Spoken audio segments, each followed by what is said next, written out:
želim vam zapravo zahvaliti što ste tu jer puno znači, a otkrit ćete i zašto. Evo,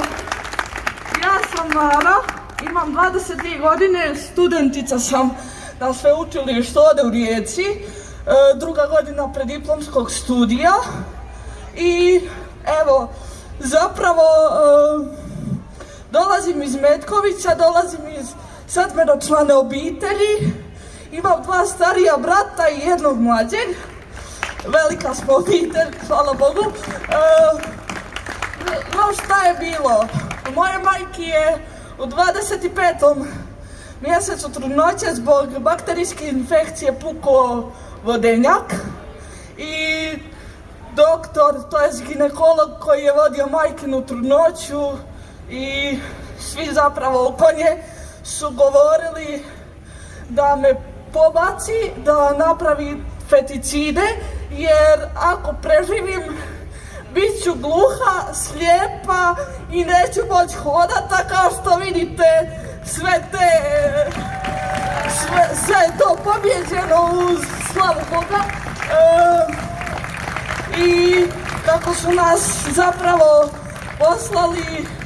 za Dubrovnik,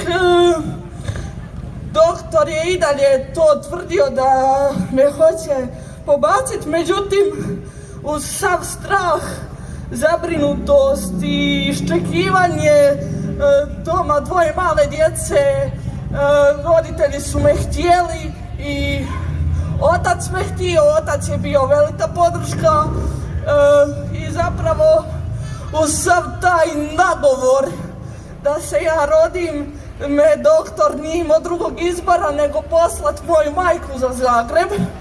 s braunilom u ruci i tamo sam dočekala eto do 32. tjedna, oni su se nadali i vjerovali i eto nakon 32. tjedna sam ja izašla 41 cm duga i malo teža od 1,5 kg. Želim zapravo reći da je svaki život vrijedan življenja i da nikad zapravo ne znamo i ne možemo pretpostaviti kako će to dijete izaći na svijet i koje će poteškoće imat, jer kao što rekao, sve to što su naveli ja danas nisam, tako da to je sve u rukama glavnog šefa, ovo sve je prolazno i evo, hvala vam što se borite, što se zapravo borimo za glas onih koji ne mogu i za bolesnu i zdravu djecu, jer evo ja sam danas primjer da se stvarno isplati, da je svaki život vrijedan življenja i evo hodamo za one koji ne mogu i hvala vam.